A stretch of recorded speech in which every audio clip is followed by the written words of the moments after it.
Welcome back to Hot Flashes on Cool Topics. Today we have a really interesting conversation with two doctors who wrote a book recently called Our Hormones, Our Health, How to Understand Your Hormones and Transform Your Life. So welcome Dr. Susanne Esche-Belke, which I hope I pronounced right, and Dr. Suzann Kirschner-Brouns. Welcome to the show.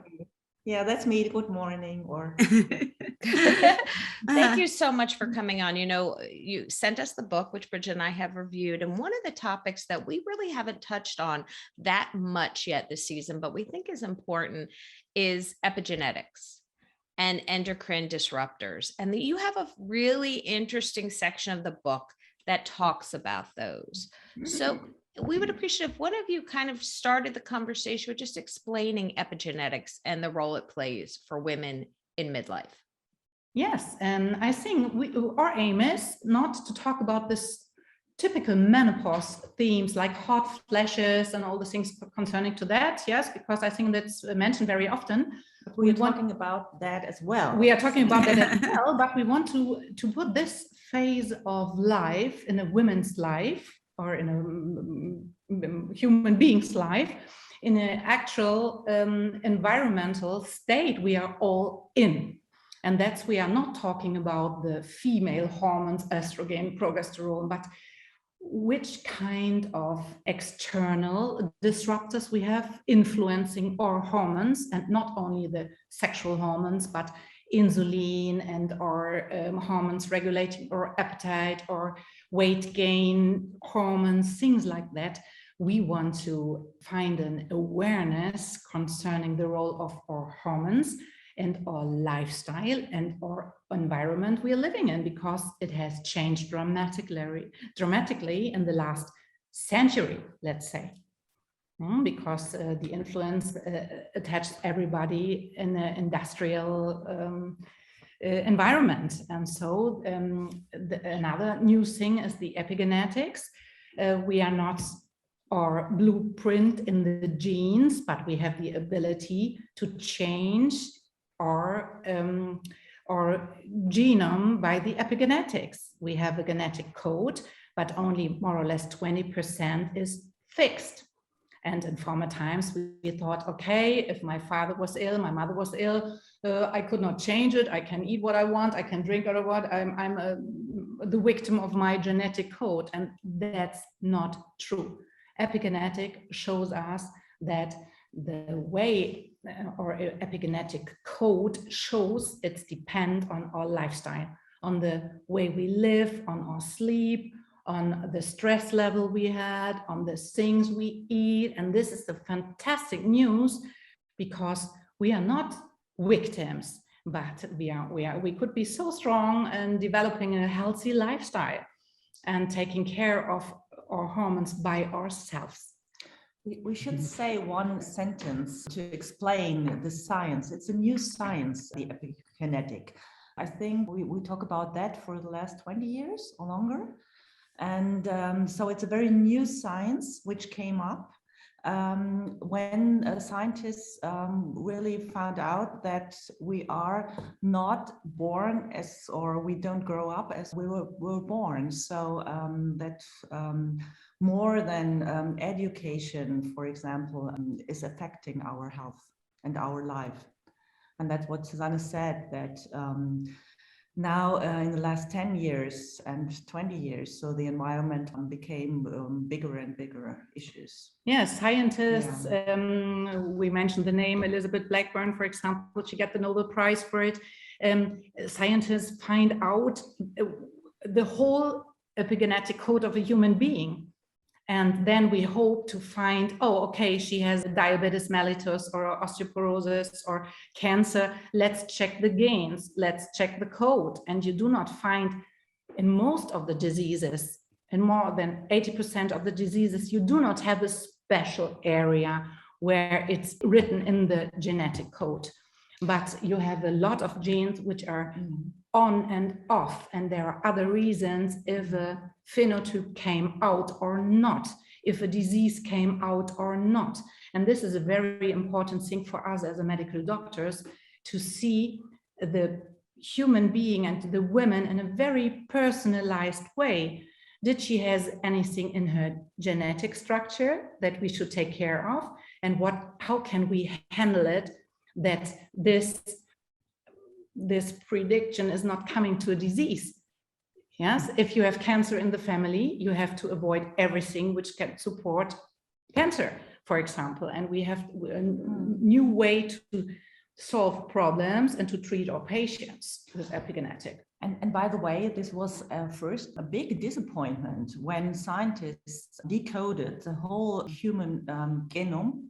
So these are all the genes which we have. They thought, well, okay, we know the gene for cancer, and now we can just put it off and nobody will have cancer anymore. But the human body and the health isn't functioning that way. So it was a huge disappointment first. But second, the good news is that we can really, by our daily life living attitudes, we can influence the genes during our lifetime. And this is the good news. And this is what we are referring to in our book, especially to women in menopause. Because, And very good news that 99%, more than 99% of all the genes are absolutely identical, whether fat, skin, tall, small, blonde, red, black, white, whatever. We have the same information in our genes, but where we live, if we have enough vitamin D through the sun, what we eat, if we are veggies or not, so many things influence the appearance, the outcome, and this is something fantastic because we can get control. Wow. So what are some things, I know in your book you mentioned it, items that we really need to be aware of, that we need to avoid, to not take in our bodies to prevent these things happening to our bodies? It's the plastic. So I know you can. We shouldn't drink water out of plastic bottles, for example, because with all this plastic, I mean, Susanne will inform you later, in all this plastic, these are little things. They're so little, you can't see them with your eyes. You'd see them under a microscope or something, but they enter into your body and they enter within every cell. So they catch or they adapt at the receptors where normally the female hormones are also clicking. So they imitating, for example, the hormonal receptors for estrogen. And we are living in a time where most of the women have a dominance of estrogen. And this is one of the fatal mistakes, because most of the people and even a lot of doctors think when a woman gets into perimenopause and menopause, the first hormone which lowers is estrogen, but this is absolutely incorrect. The first one is the progesterone. In the age of 35, 40, we have a lack of progesterone. So and the other very important. Too high estrogens. And this has reasons because women did not have her normal cycle with the ovulation, after the age of 35 or 40, the ovulation is not that regular anymore, and in the second half of the cycle the progesterone level rises, and when the ovulation is not sufficient, then there's a lack of progesterone in the second half of the period, in the last 2 weeks. And then the estrogen is too high enough with bad influence on the body. And another thing is that the microplastic in the environment has not the same structure, but the same affection to the receptor. And that's we called xenoestrogens, the wrong estrogens, and they are binding xenoestrogens, and they are binding longer and have sometimes stronger effect on the body. And we see that most of the women these days have an estrogen dominance, and that starts very early. Yeah. And which we should say, which effects does it have? So it has Yeah. These are bad hormones. They affect the liver. Due to headache or migraine also. Yes, the autoimmune diseases rises. For example, autoimmune disease of the thyroid is affected, the Hashimoto is affected with microplastic. And estrogen dominance is weight gain and more water in the body, sleep disruption, and a lot of psychological changes, mood swings, and bad to be in a bad mood as well, to have to be aggressive, but to cry a lot, to be depressive. That's so you're saying that estrogen dominance can also affect our mental health, can make us more depressed and more angry. Yes, the hormones have a very specific influence of our mood. Every woman knows that with PMS or after getting a baby, when the hormone is a lack of hormones, and we are affected, our mood is affected by hormones through our whole life.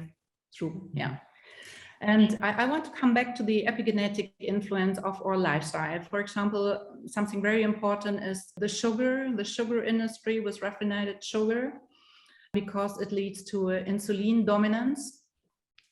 We have too much sugar, so that we cannot we cannot utilize it. And the more insulin we have in the body, every time we eat this refined sugar, the hormone insulin is produced. And so we have a very high level of insulin, too high levels of insulin. And in an epigenetic way, it says that the little ends of the chromosomes are affected by this insulin. And we know nowadays that too high levels of insulin are making the age process faster. So a very important thing is that we reduce this refined sugar and eat good food with minerals, with vitamins, and which lasts to a long constant blood sugar. This is very important, and this is epigenetic. It's easy, and it's so fantastic to see. Wow, we are faster in aging when we eat too much sugar. This is a very good way to hold a diet, I think. Right. I noticed in your book you talk about the superstars of epigenetics, like avocados, broccoli, pomegranate, salad, whole grains. I'm reading straight from the book. Leafy green vegetables, beans, liver, and fatty fish. And it's like we often tell people what they should be taking, and it's hard to actually do it. But when you hear that you're aging faster because of it, it kind of motivates you even more to listen to the experts and say, okay, well, my epigenetics are playing a role. And I want to go back a little bit to what you were saying, that 99% of our DNA is identical. Because when I read that in your book, I really was like, it was like an aha moment. Everyone thinks that their DNA is so personal. From all people in the world. And this is fantastic, because I have single egg twins at home. They are now 19 years old. So I have my epigenetic example at home, my daughters. And they are 100% identical. And they are so different because one lives as a vegetarian, the other for a long time, the other not. One loves sweets, the other not. One, so I don't want to get into more personal details before asking them, but you see, this is the best example for epigenetics, because which part of the genetic code is turned on or turned off. And this is dependent by education, by surrounding, by school, by friends, by parents, and by trauma, caring, education, food, love, even you name it. Circumstances of life. It's so interesting, because I'm curious, and I'm not sure if you know this or not. Is the role of epigenetics something kind of new, since products like plastic have been produced in the past over 100 years. I guess before, maybe over 100 years ago, we didn't really have the plastics out there. So people 100 years ago maybe didn't have these changes happening to their body because there weren't plastics. Do you know if there's something like that out there? Well, I think to answer this question, I think it was in the 1960s, 1968. I don't know exactly when Watson and Crick, these were two scientists, which for the first time they decoded the human genetics. So they the part of the human genetic. They said, okay, in every cell there is this code. We do have this LIFO code. And in the year 2001, so we're just talking about the last 20 years. So the scientists, they really decoded the whole human genetic for the very first time. So actually, we do not know whether any influence before, or whether anything before had such a deep influence according our genetic. We cannot answer it. Yeah, it has. I'm absolutely sure that it was the way life is happening, that the way that these are the biological rules, but we do not know them, but we have a fundamental change. I told my patients that for a person who has diabetes mellitus, the poison is sugar. And for a menopausal lady, the poison is stress. We as women have toxic stress, and this is in middle age directly going into our cells and into the genetic code. And we have to take care as a community of our stress relief. We have to see why we have stress, and we have to find ways stress, out of this. Doing everything perfect, everything multitasking. This is not good for our genetic code and not good for our personalities. And this is something affecting us 100%. Stress, plastic, and sugar. And I want to add something, because when we are talking about good aging, so we are talking, of course, about beauty, but we are talking as well about health. So when we're talking about good aging, we really want women and all people in the world, of course, but women to age in a very healthy way. You know, that's just the main, in a positive way, and making the most out of it. That's the idea. With everything we have, making the most out of it every day. And we want to show little signs and little things you can change to make the most out of it for yourself. And it's very interesting that the new science in Germany, I don't know how it is in the United States, but in Germany, it takes 10 to 15 years until the new knowledge of science gets into the science in the practice of the house doctors.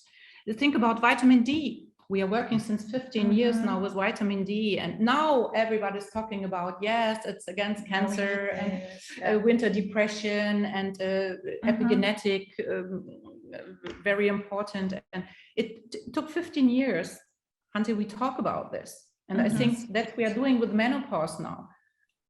No, it's to get anything approved by the FDA in the United States, it takes a long time as well. It takes a very long time. And normally it has to be male related. Females, we go on the back burner.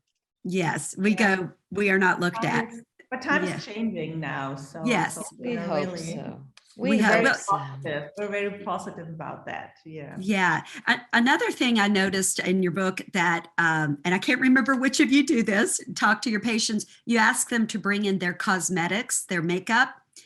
Yes. And as you were talking about all the plastics through my head, I was thinking about all of my cosmetics and products that I put on my face that come in plastic containers. I think I maybe have 2 things that come in a glass container. And everything else is plastic. And now I'm thinking about this, and oh my goodness, I was just curious. Could you talk a little bit about that, about the cosmetics and what you tell your patients to do? But it's also you also have to differentiate between plastic and plastic, or not Yes. every Oh. plastic If it is has bad plastic. if it has bisphenol Yeah. A, this Yeah. is the one, you know, this bisphenol A, when they invented it, the Plastic, industry thought that maybe we can take it for birth control, but it was not strong enough.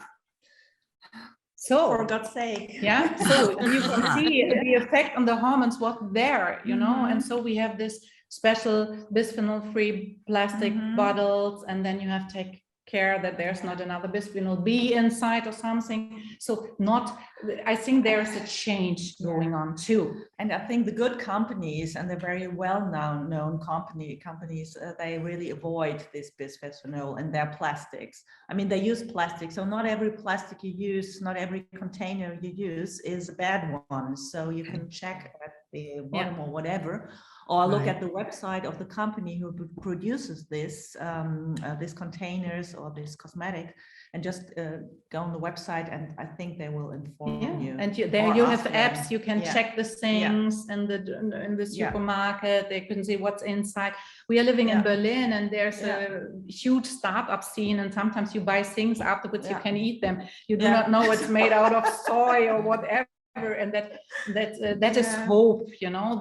The younger people or kids, for example, they are so aware severe and aware, and if we buy a wrong thing, we try to take care, but if we use a plastic bag, then what? Don't do that. So you're in trouble. They're very aware.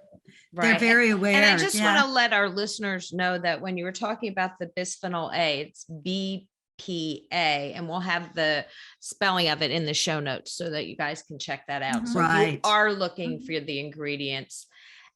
For people who are just discovering that, oh, I can shut some of my genes on and off. Oh, I have the ability for that light switch to turn on and off.